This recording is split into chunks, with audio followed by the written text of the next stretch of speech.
Welcome to Distribution Talk with Jason Bader, the show where we dive into the stories, struggles, and solutions from business owners and thought leaders in the wholesale distribution market. Hey folks, Jason here. Just had the opportunity to have a conversation with Doug Young, CEO and chairman of Behler-Young. And they're a HVAC distributor based out of Grand Rapids, Michigan. And I'll tell you, it was just a pleasure speaking with Doug and talking about primarily family business and where he's been. I mean, they're a fourth generation business, which is kind of a rare thing out there. It's tough to actually make it to that fourth generation. It's a very rare thing. But I think what was fascinating and what I really enjoyed about our conversation was that I could tell how passionate Doug was about his business, how much he really liked his company and shared things about his company and became excited about the direction that they're going in. But I think the thing that I kept pulling out and teasing out was his desire to bring people along the journey. This wasn't an ego trip. This wasn't a solo mission. He really cares about the people that work with him in this organization and is very proud of that and proud of that development of people. And I think really that's, kind of his superpower here is I suspect that when he is interacting with people at all levels of the organization, entry level to executive team, that he's encouraging and really wants to make sure that they come along the journey, that they are comfortable and they're excited and they can take a little bit of the passion that he has and apply it to their work environment. So fantastic conversation with him, and I really hope you enjoy it. This episode is brought to you by HMI Performance Incentives. Many of us carry credit cards that accumulate points for purchases, or if you're like me, I have the 31 flavors of airline and hotel loyalty memberships. In today's economic environment, distributors need to invest in innovative sales and marketing strategies. Whether you're targeting a new market segment, territory, or just looking to enhance the spend with existing customers, HMI can help you design a program to fit your specific needs. You can learn more about HMI performance incentives at www.hmiaward.com or connect with them on LinkedIn at HMI Performance Incentives. Be sure to let them know you heard about them from me, Jason Bader, on the Distribution Talk podcast.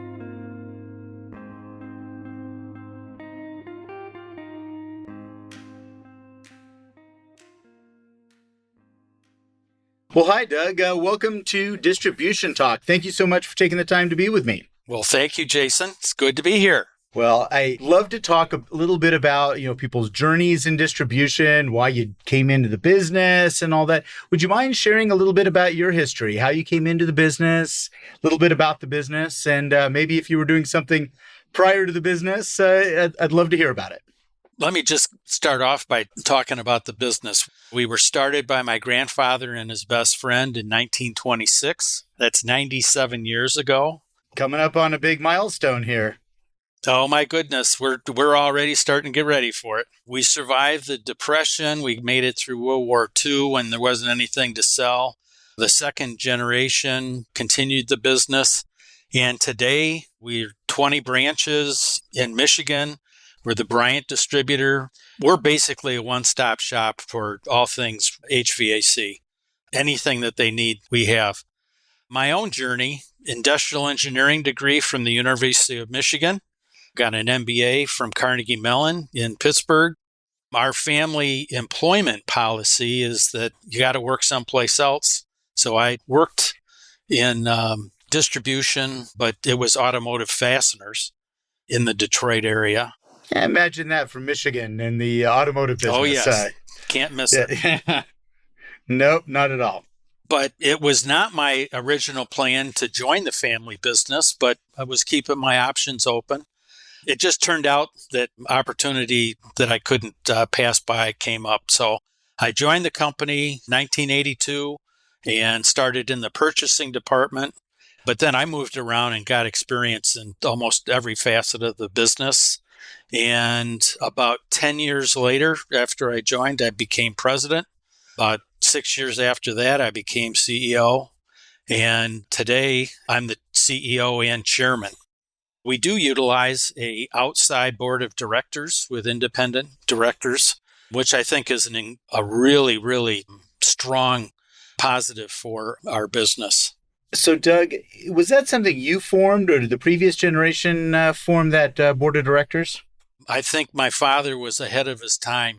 Back in the 70s, we had outside directors, people that were involved in the construction business, distribution business, not necessarily HVAC, but any other kind of distribution business. Definitely ahead of his time. I appreciate having him plow that ground before me. Yeah, and the reason I'm asking about this is something I know that a lot of independent distributors struggle with. This is something that many owners of these businesses, maybe second generation, they would love to be able to put together an outside board, advisory board of some sort.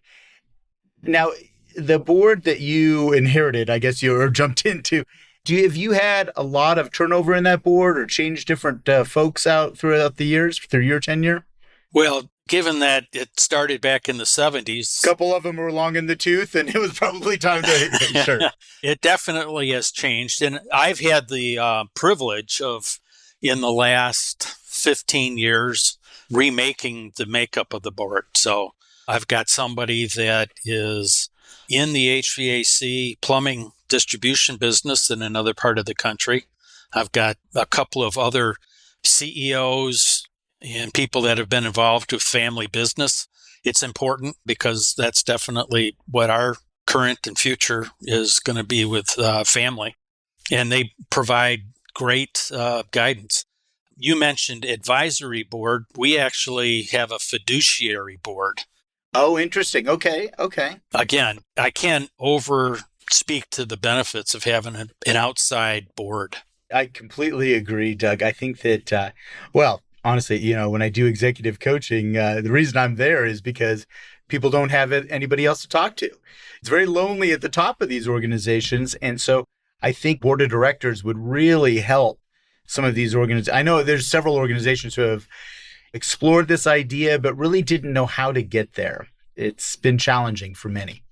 One other thing that has been significant to our success here in the last 4 years is utilizing Entrepreneurial Operating System. And that's based on the book by Gino Wickman called Traction, a 90-day focus. We are now doing that at our executive team level, our leadership team level, and even down into many of our departments.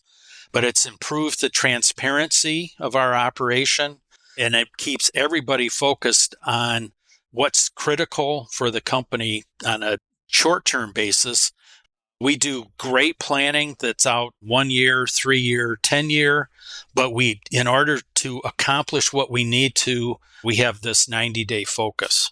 Doug, I'm glad you brought this up. I mean, I think this is really, EOS comes up, I would say, probably at least every other week in conversations I have with distributors. It has become one of the most prolific ways of planning and operating in the wholesale distribution business. As I said, I hear it all the time. I literally interviewed a gentleman last week, one of your cohorts in the HVAC space, Corey Anderson with M&A Supply down in Nashville.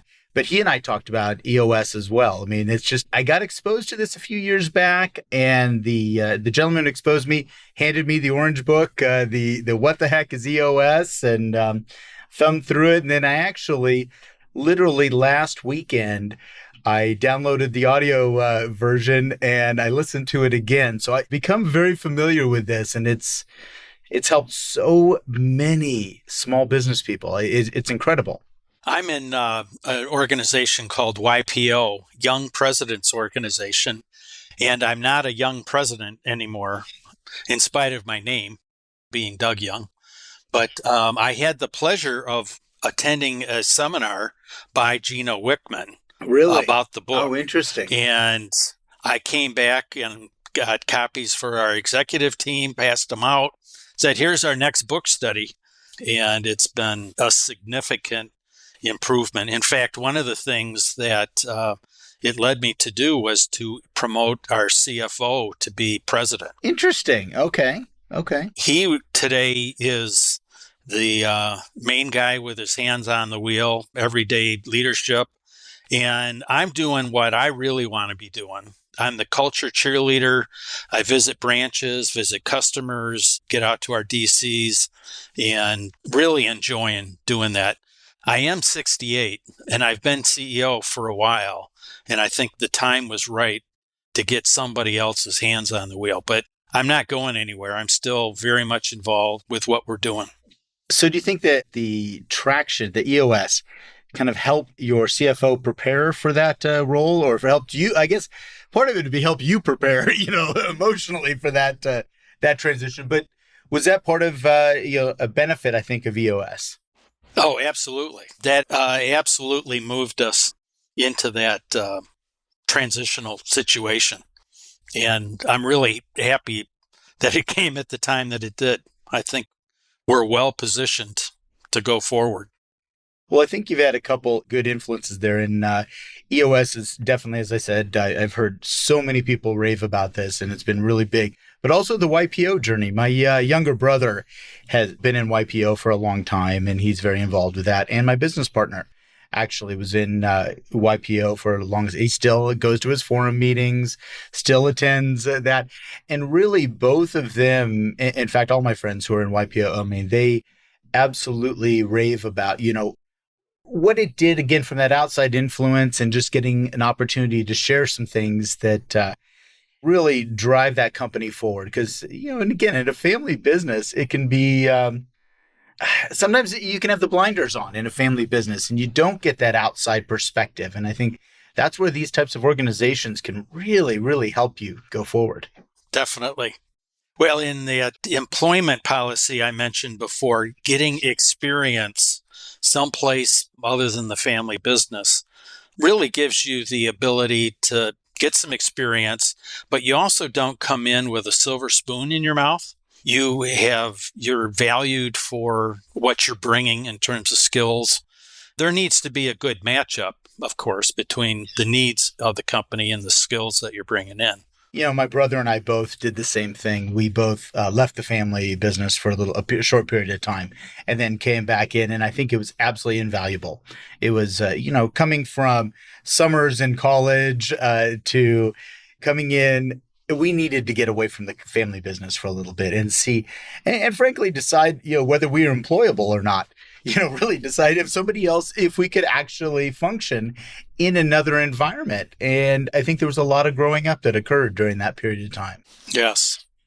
And it is a policy for you all. So I think you said is a minimum of 5 years. Is that correct? Or is that right? Wow, 5 years. That's pretty impressive, because I know a lot of folks will do maybe 1 year, maybe 2 or 3, but I don't see as many. I have friends who have done that many years, and they came back. One particular one spent time in the finance business and then came back in and really modernized his company's approach to finance. But 5 years is pretty, you're going to learn a lot. Let's put it that way, in 5 years. Well, yeah, again, I think that's important. No, I agree that you come back with a skill set that maybe nobody has in the organization, and you can really then make your mark. You can come in. I think that's one of the things that when I coach next gen leaders, as they're coming into their family businesses, find how you're going to make your mark. What is going to be your legacy? How are you going to add to, not just take from? And I think that experience is really where they can come in and bring in some very valuable new ideas and new thoughts. Absolutely. I mentioned I'm 68, and succession is a very important part of a family business. And I'm blessed to have 2 sons that have now joined the business. They each actually did 9 years of work elsewhere. My middle son, Cameron, came out of a public company called Steelcase, Steel Office Furniture here in Grand Rapids. Yeah. And he had an e-commerce digital marketing background there and was able to plug in to a significant need that we had 4 years ago. And now he's done some different things. He's focused on a management training, and he's leading our customer experience team.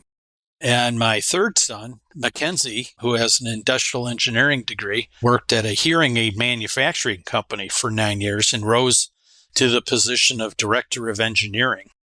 And that's a global company. So he had lots of experience in communication and long distance relationships and that.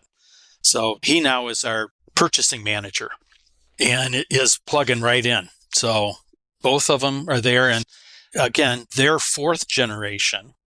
And our company is very excited about the fact that the family is continuing its commitment to the business. We have a very high engagement basis with our employees. We've got 260 people now. And that transparency we talked about with traction has been very important. But the fact that the company is still going to be in the family hands, especially there's been a lot of acquisitions and mergers in the distribution space. A lot of our customers are getting bought up, and our employees, our team members, are very cognizant of the fact that we could get bought and that instantly things are going to change from the, I won't call it comfortable situation. We're doing all kinds of things, but our people are engaged and they're really doing a fantastic job. Our success is because of our people. Yeah, I think, the comfort that you speak of, it really might be more around the culture and the culture that's been developed over the years, and not necessarily the actions are not always comfortable, because organizations like yours are going to change all the time and they're going to have to adapt to different situations that occur. I mean, heck, the pandemic was a very challenging position for us. And it sounds like you all were a little bit ahead of the curve from an e-commerce standpoint and able to work on that customer experience side. But this is going to happen. And as long as people feel like the leadership is supporting them through these changes, then it's still comfortable. Then it can still be comfortable. It doesn't have to derail you every time, that the leadership gets a wild idea or someone comes in. And we used to tease my father about coming back from a seminar and we're like, uh-oh, what's he coming now? What do we got coming now? So another shiny idea. That's right. Another bright, shiny apple coming our way. And well, frankly, traction deals with that. That's why it was perfect for me to transition with our new president so that I could still feel comfortable bringing ideas back, but we had a way of dealing with them so that it wouldn't get us off our 90-day focus. And the other thing that's great about, you mentioned change. Well, change is always going to happen, but we keep a list of the things that we want to accomplish within the next 3 years. So people are aware of where we're headed. There aren't any shocks to the system when we try to implement something that's new. We've been talking about it for a while. So that's part of our annual communication updates that we do to keep people aware of where we're headed. I read an article, or an interview that you gave, I think it was ACR News or something I believe that was it. Right. And it mentioned if you were not a distributor, you probably would have been a teacher. And I think this is really interesting that, this development of people theme and this development of individuals and how we bring others along the journey. I think that's something that I keep hearing over and over again in our conversation. Could you tell me a little bit about, now that you are removed from the presidency, sounds like you get to do more of that.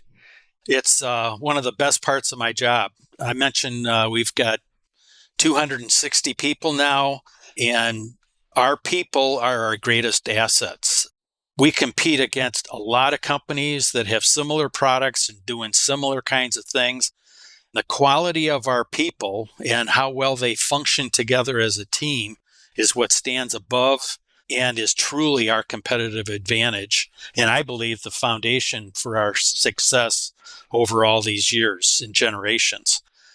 I'll speak to our core values. We care for others. We do the right thing. We seek great, not good. We do whatever it takes. And those core values are the basis for our hiring, our promotions, terminating if necessary, Everybody in the company knows all about that. We promote from within. There's a lot of people that have started in our second shift distribution center and eventually become a truck driver, or they move out to a branch and that they get eventually to work on the counter. They learn products. They interface with customers. We have people that are outside salesmen that started in the warehouse. We've got branch managers that started in the warehouse. And it's phenomenal that you can see these people grow from having absolutely no experience in our business and become significant contributors. And we benchmark that and showcase that to all the people so that they've got a real opportunity for a long time career that can be very satisfying financially, but also I think people enjoy their jobs working with us. Doug, I think that's, first of all, I'm a huge advocate of promoting from within. I mean, this is something that I grew up with. I share this with clients and anyone who will actually listen to me about it. But I am a very big fan of this because I do love seeing those. I'd say a majority, I mean, really in my family business, majority, I know the leadership team, they all came out of working in that warehouse at one time, sometime in their life. And if I look at the branch managers, many of them came from that environment. And I think there's the lessons learned as you move through the organization in this progression, they're invaluable, absolutely invaluable. I think that one of the things that many distributors don't do very well is they don't articulate that progression. They don't actually have a document that says, hey, here's what you can do, and try to help people see that vision, because I think it's just such an amazing recruiting tool and retention tool, to your point earlier. If we articulate it, if we can actually sell that in an early conversation with someone, yes, you're going to start in this warehouse, and it's not the nicest place to start. It just isn't. But imagine what you're going to learn and how you're going to develop through this organization. And we have people in their 20s that have P&L responsibilities at branch locations. What other industry allows you to do that? And so I think it can be a wonderful recruiting tool. No, absolutely. We have a number of different programs that are aimed at development of people and really been very, very helpful. And to your point, gets the message to our people about opportunities. So, Doug, as you expand the business, and as you talked about acquisitions, but not necessarily you all acquiring, but as the business grows and as it expands, sometimes that ability to promote from within gets strained. Is that something that concerns you as you all move forward? Well, actually, with expansion comes new opportunities. We've got 2 new branches that have opened up, and that's opportunities for somebody at the counter. Somebody's got to run it. And there's usually an outside sales position that's tied to it. So that has been very helpful. We have a lot of seniority in our company and people that have worked for 30, 35, 40 years. And we just went through a number of retirements that we were very concerned about. And we've been able to hire some really top-notch people into some of those voids, or promote people into product management or regional managers, and that's been very productive as well. We give a bonus, a finder's fee, if you will. If somebody brings in a friend, recommends them for a job, and they stay for 3 months, 6 months to a year, there's bonuses that get paid out during that. And we found that to be incredibly effective for us. I've always loved those types of programs. And what's really interesting that I've found over the years is that those have been started, but then people forget about them. They forget that they have this plan in place. And so, I'll remind them, especially in times of scarcity where it's difficult to find people to come into the organization. I have to ask them, well, do you all have a referral program, a new candidate referral program? Oh, yeah, I think we did have something like that. It's like, hey, time to dust that off again. Let's get that going again, because I think the real message there is people who are talented people in your organization have acquaintances with other talented people. It's that birds of a feather mentality. And so, I mean, we all have our friends that we would not recommend for jobs. But again, the vast majority of the people we surround ourselves, you would recommend. And so I think those are phenomenal programs. I absolutely agree with you. And that's something that, again, distributors forget about. They just forget about these little simple tools. Yeah, no, absolutely. And again, I think that development to where someone can be in a fairly fiscally responsible position at such a young age, it amazes me. And many of these folks have not, maybe completed college education, that they may be coming in, maybe done a couple of years in associate's degrees, or maybe not have any post high school education. And they can be phenomenal. And they can be very productive as long as they're challenged, and I think we can do that for people in distribution. That's one of the things I love about privately held distribution. So let's switch gears here a little bit. You had mentioned this with, I believe it was your middle son that came in with the e-commerce background. Right. Okay. Came in and really did a lot of great things, but technology utilization and development has been very big in the last several years with you all. Could you tell us a little bit about some of the big highlights and what are some of the big things you all have been up to? Oh, my goodness. When you talk about change, here it comes. We're proud to say that we've got a team of developers in-house, and they're an incredible resource, creating tools, implementing technology, making the system easier to use, identifying outside software that we can bolt on, and we've even developed some of our own tools. We recently implemented Profit 21. We're one of the first large companies in the cloud on that. It's not in-house. And our team put together an incredible group of key users. They developed over 100 standard operating procedures, and they even put that into a library of videos so that a new user or somebody less experienced or moving into a different position can go to the system and watch the video and get a really comprehensive view of how does this thing work? What do I need to do? And they're in bite-sized pieces, 5 to 7 minutes. And again, 100 of them. They really span all the order entry, accounting, warehouse. In fact, our team put together and developed a distribution warehouse management system that connects with this ERP. The high-lows have wireless iPads. They've got barcoding on their finger, and it's immediate responsiveness. It's really made warehouse function much more accurate and more effective. So you didn't go with the wireless warehouse product out of Profit 21. You developed your own. We studied the Profit 21 and decided that we better do something ourselves. Okay. Fair enough. No, it's really interesting having them directly on your equipment, on your high-lows and the finger scanning and some of the things that most distributors just would not have laying around. And so I think it's neat that you all have gone into the development side of this. And I will say that's one of the things I will applaud Profit 21 because they've allowed it to be open enough for you all to do that. I think I shared with you earlier that, I grew up on Profit 21. I mean, I started looking at that in late 80s, early 90s. That was really, I was on that profit train for a very, very long time. And it was a closed system at that point. You didn't dare touch anything. You didn't monkey around. You couldn't get away with anything. And it's interesting, and I've seen this in a lot of software companies, is that they are creating, rather than developing their own bolt-ons or modules and whatnot, they tend to create much more openness, these APIs that people can hook onto and come into very easily. So it really expands the abilities of those folks using that system. So I do applaud them for something like this. Yeah, it's been phenomenal.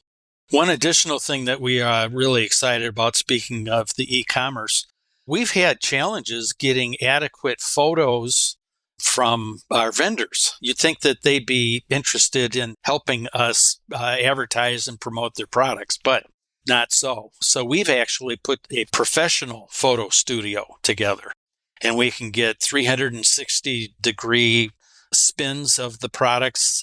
and very, very high quality. And those are going on to our website and getting great acclaim from our customers. It's really helping them understand the products that we have. And we look forward to getting that investment paid off here pretty quickly. It is interesting, I was a distributor of HVAC equipment, and now I've got a photo studio, and I've got a production team, and it's definitely, it kind of drives you into some different areas that maybe you didn't think you would be involved with. But to your point about that PIM data, the images, a lot of the descriptions and things, this has always been a struggle for distributors. This has been a really tough one for them to really round out that e-commerce offering. And so a lot of them said, I'm just going to take it on myself. Yeah. I cannot wait here's the sad part. Someone at that manufacturer has taken that photo, and someone has done this in the marketing team, but nobody wants to talk to the sales team and say, here, why don't we hand it to our customers? I bet they could use it. There's a disconnect in there somewhere. Yeah. Shame. I know. It just drives me crazy. I'll tell you. So one significant investment we just made, it's not necessarily technology, but it will be a place where we'll use it. We just expanded our headquarters distribution center by 100,000 square feet. And it's just a phenomenal. It was built to be a great distribution center, lots of doors and capabilities, flat floor. And we're very excited. And I'm amazed we're filling it up very quickly. That always happens. It just always happens. You add a few feet. Well, with the lead times that we're looking at today, we weren't able to get enough outside space. So we did this expansion, and it's going to really help us manage our inventory and be an even better supplier to our customers. Absolutely. I mean, I think that I do know that there sometimes is a challenge having that DC and headquarters in the same place.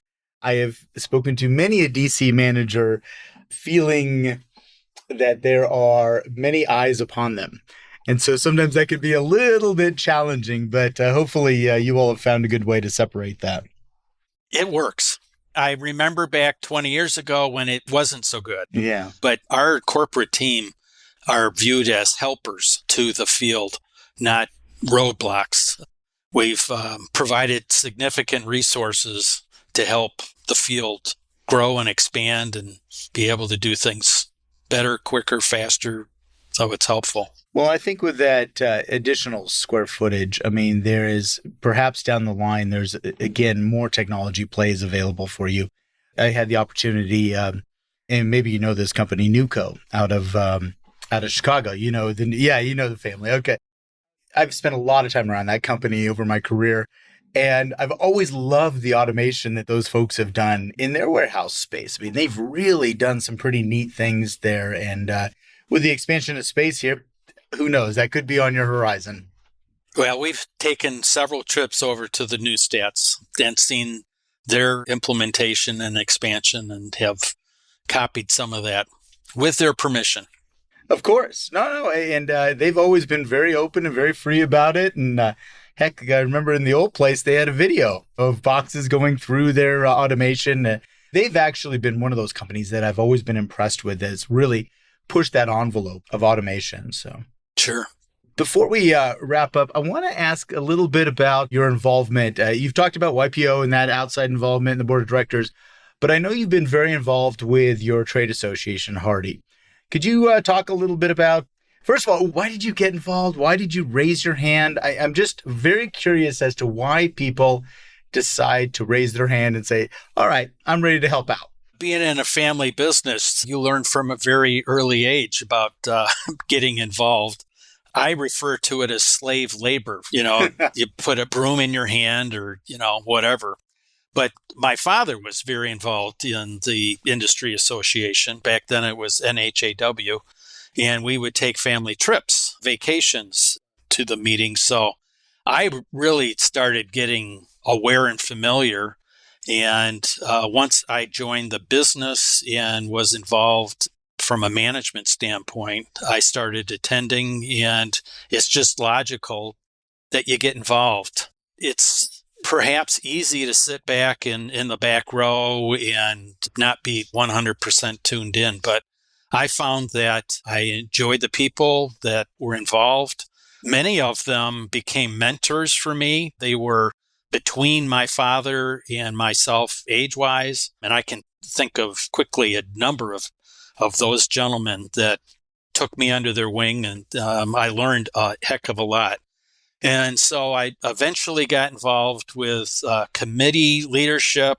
Then I got into the chairs within NHRAW, and I had the opportunity. I was in the right place at the right time to become the first president of Hardy, which was just an incredible, the bringing two associations together after a long period of time of working on it, decades of trying to get them together. And finally, we were able to do it. Being there during that process was just phenomenal experience for all of us. And when I look at what Hardy has become today, I'm just so proud of having been a little bit involved with it. But the people that are there are just doing a phenomenal job, both the volunteer members and the professionals. Talbot today is the leader and doing a great, great job.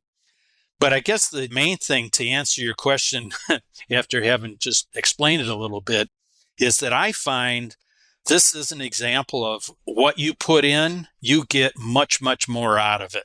You have opportunities to listen to other people, make new relationships, and you learn and grow, and you hear what other people have to say so that you can bring that experience and skills and ideas back to your organization.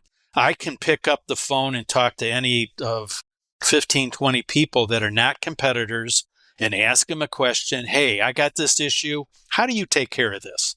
That is absolutely invaluable. In fact, it's better than the consultants that are out there because it's real world, you know? Absolutely. I just have really felt, in fact, you mentioned maybe I would have been a teacher. One of the things that I like to do with my free time is mentor young folks in family business around the Grand Rapids greater area through a number of different organizations, whether it's peer groups or one-on-one mentoring with a young CEO. And it's been phenomenally growing for me, but I know after watching them be able to pick themselves up and move forward.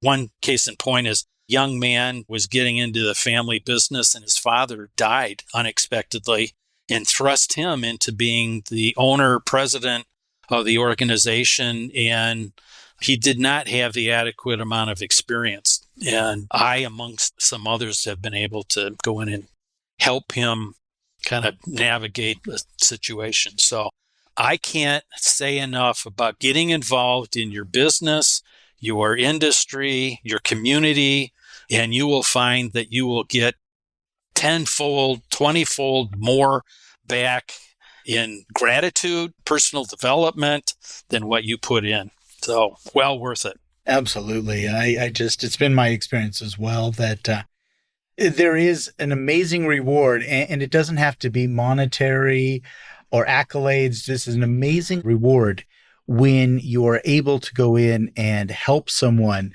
like this young man you're talking about. It's amazing what we know. And I think that's sometimes we have to step back and say, I do have an idea about that, or I have a thought about that, or maybe I can help you develop a direction that you want to go in.